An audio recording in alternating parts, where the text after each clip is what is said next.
Guys. Thank you for having us. We're excited to be here. So our basic fundamental idea is that there's an intersection between public health and healthcare where we have shared problems and goals, and working together we'd be able to share data that would be very important to both of us and then develop solutions that would be of benefit to individual patients and their healthcare but also to communities. With that, we went ahead and met with stakeholders from both the CDC and Emory Healthcare, which is a large healthcare organization in Atlanta, Georgia, to see where that intersection may lay. So through our series of interviews with stakeholders, this is the feedback we got. In this scenario, Alan will be the voice of Emory Healthcare, and Matt will be the voice of CDC. No pressure. So our providers told us that they document all day, but yet they don't have the ability to extract information from their notes. And CDC surveillance experts said that EHR data, that local level data that's within electronic health records is really valuable, but we have no really good way to harness that and use it right now. So great, we've got our first idea. Why don't we mine text from provider documentation and turn that into actionable data to guide our next steps? We went with that idea and got some feedback from stakeholders. So when we talked to our IT department, they said that was very costly and often ineffective. And the informatics staff said, in a nice way, you're crazy. There's no way you can accomplish that in such a short time frame. So great idea, but probably not appropriate for our 3-month time span here. Idea 1 fell off the table. Thankfully, we had a lot of stakeholders and a lot of feedback, so we continued to evolve. So from the Emory Clinic standpoint, we have a lot of specialty providers, and most of their clinics are filled with chronic follow-up care where we're not able to get new patients in to see them. And from a CDC leadership standpoint, clinical community linkages are really important and central to our mission. So idea number 2 was born. Why don't we connect our providers with a database or warehouse of community providers who can help us get patients care at a level that is appropriate and at a location that's convenient for them? We took that idea and shopped it around. So our physicians let us know that they know what's best for the patient, and in treating the patient themselves is what's best. And then also from our program staff, they said, well, unfortunately, there's really no one-stop shop to go to really understand all the community resources available in Georgia. So this idea had a ton of merit. Unfortunately, it sounds like the timing is off. We've got some culture change to do on the healthcare side, and there needs to be a little more organization on the program side. So we continued to evolve our idea and get more feedback. So at Emory Clinic, we have a problem with no-shows. We have lots of patients who don't arrive for their appointments. And so that has revenue impacts to us, but then from a provider standpoint, we're not able to manage the health of those patients. And we had 2 overarching things at CDC. From the program staff, any way that we can continue to build a relationship between healthcare and public health, that's a great thing. And then from Million Hearts leadership, what we heard is we really need to understand the community level health status of what's going on out there so we can act in a more efficient and effective way. So this feedback led us to our eureka moment. It sounds like there is a shared need or an intersection where both parties need decision support to figure out which patients need our help the most, which patients have unstable health. How can we make sure they arrive to care, and when they arrive for care, how can we make sure they're getting the right interventions? This really led us to focus on one of our primary care clinics to see what would a tool look like for you that would help provide decision support to provide really appropriate care proactively for patients who have a high risk of not arriving for care and also a high risk to be unstable in their health. This is the prototype we developed.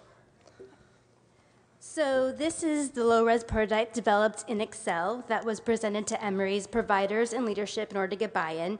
We received some really good feedback from providers saying, looking at this, they can see where public health and healthcare can work together. And they can also see this being used to meet their accountable care organization accreditation requirement.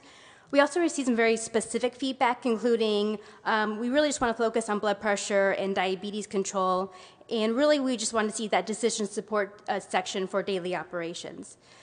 So for the final product, we used MicroStrategy, a data visualization tool that Emory's incorporated into their data warehouse, and we separated the dashboard to 2 separate tabs. The provider panel tab that displays clinical information, including no-shows and patient demographics, and the decision support that includes patient contact and clinic information.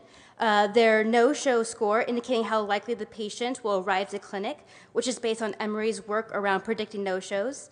Their health score, indicating the stability of patient's health, which is made up of two components: whether or not the patient is in control of their blood pressure or diabetes, and the number of comorbidities based on the Alex Hauser Index developed at AHRQ, and the recommended action on those two scores. So, for example, if a patient is highly likely to no-show and has unstable health, the recommended action is to have a health coordinator reach out to the patient.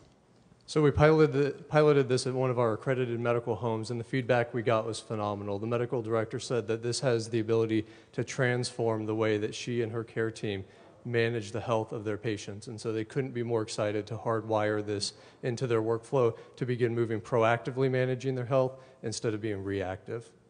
So what's next? So in the short term, with the support of Emory leadership, we're going to be making modifications to the current dashboard. And that modified dashboard then will be disseminated to other clinics within the Emory system, both the primary care side and the specialty side.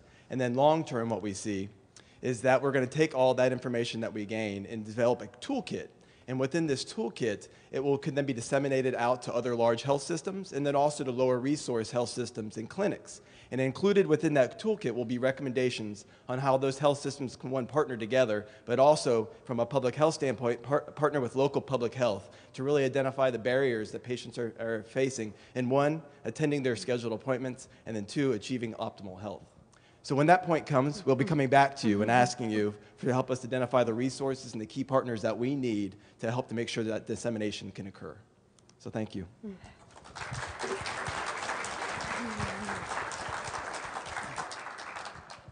So I just want to say one thing really quickly, which is that one of the sort of key principles that we try to take into account for Ignite when selecting teams is that the team is often more important than the original idea. And I think you guys exemplify that in the first few slides quite dramatically, right?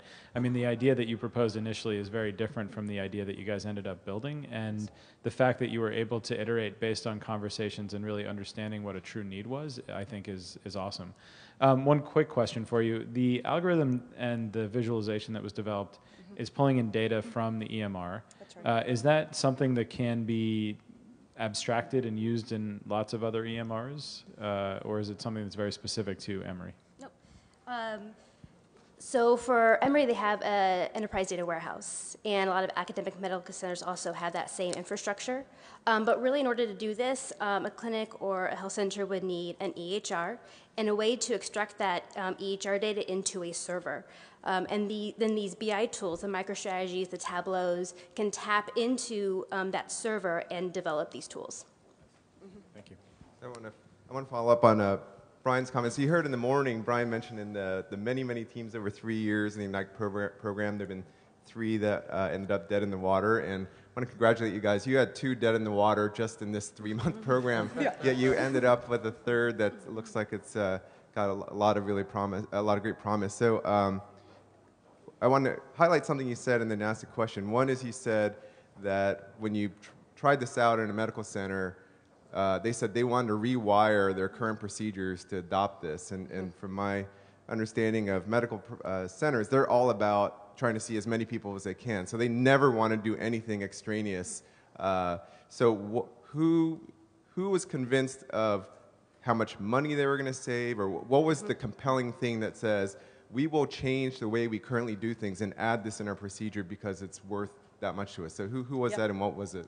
So I can take a shot at that. So the clinic that we piloted this with, it has an extremely high no-show rate, even within our own system. So, about 20% of the time patients fail to arrive for care, which, we're ready. We're lights on. We have all the staff there. The providers are there. So that's wasted expense if no one arrives to care. So we can certainly try to combat that by overbooking patients and sort of having 2 people arrive at once. Doing that in the past has been a dicey proposal at best, because when those 2 patients do show up and they're both extremely acute, we now run behind all day, which is frustrating for all of our providers. So I guess to answer your question, to be able to really target the right patient who we strongly believe you're not going to arrive, we can either reach out to proactively and assist you in a different way. Maybe it's an e-visit. Maybe we just have a conversation with you and make sure you're in control, or how can we help? So administrators are excited about this idea from a financial perspective. Care coordinators are excited about this idea because we're facilitating proactive conversations instead of having to send their patients on to more acute levels of care. And then providers really feel accountability to take care of these patients in the best way possible. This tool allows them to do that in a proactive way and keep track of where folks are.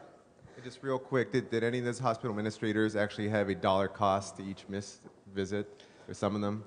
And, Yeah, so $212 per patient. Yes. So I think Mark actually mentioned the ONC interoperability roadmap. This is a good example of the interconnects between public health and healthcare. Yeah. They're going to be growing more and more with EHR. I wanted to connect you guys actually with a project that's going on that Million Hearts is leading for the toolkit around EHR data extraction, data warehouse usage.